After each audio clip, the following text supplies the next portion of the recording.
सरकार में मंत्री आरटी राव जी, हमारे गुड़गांव से विधायक भाई मुकेश शर्मा जी, पटौदी से विधायक बिमला चौधरी जी, हमारे जिला के अध्यक्ष कमल यादव जी और आपके मेयर प्रत्याशी भाई सुंदरलाल यादव जी और सभी भारतीय जनता पार्टी के सभी पार्षदगण जो बैठे प्रत्याशी और कांकरोला, भांगरोला और इस मानेसर नगर निगम की आई हुई सम्मानित जनता को मैं नमस्कार करता हूं।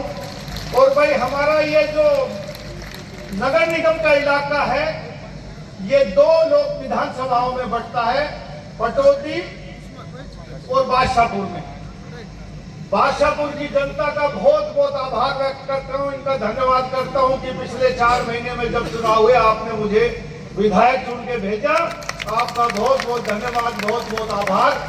और मानेसर की जनता का भी शुक्रिया अदा करता हूँ कि मानेसर की जनता ने भी अपने रिश्तेदार, अपने यारे प्यारे, क्योंकि हमारे गांव से गांव मिल रहे, आप लोगों ने नजदीक सिंह को बनाने में एक अहम रोल अदा किया।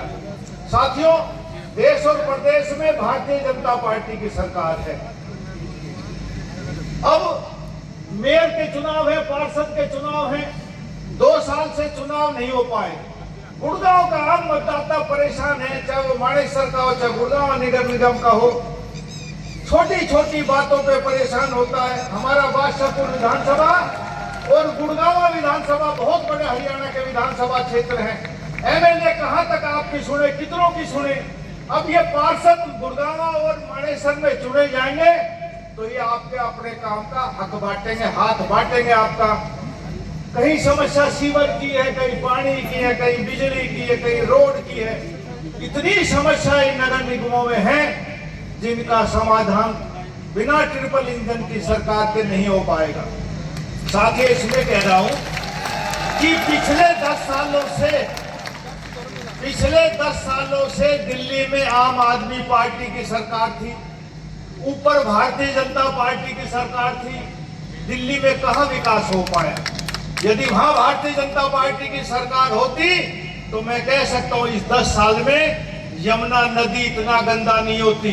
और मोदी जी ने वचन दिया है कि अब भाजपा की सरकार बनी तो वहां यमुना भी साफ होगी। जैसे विदेशों में नावें चलती हैं, बड़ी बड़ी बोट चलती हैं, आने वाले समय में दिल्ली की यमुना में भी ऐसी बोट घूमेगी। इसी प्रकार यदि आप यहाँ भी भारतीय जनता पार्टी का मेयर और प्रत्याशी चुनते हैं तो भाई ट्रिपल इंजन की सरकार और विकास के काम करेगी।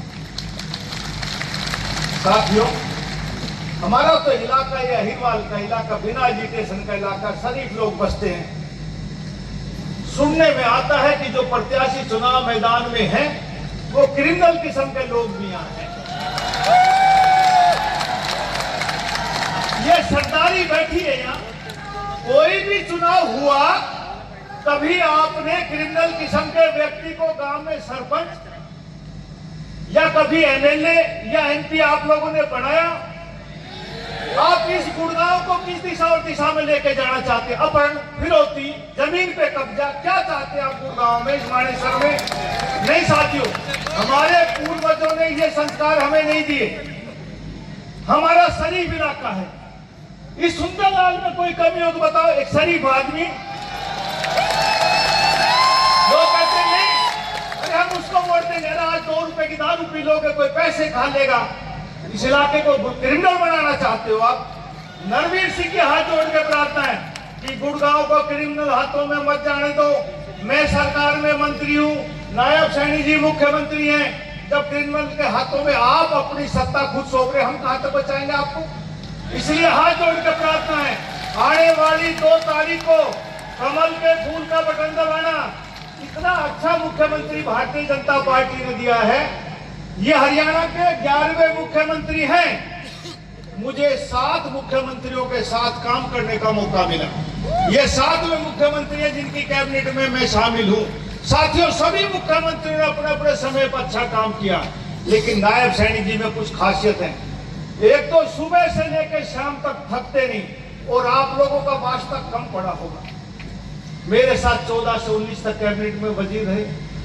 अंत के साथ साथ इनके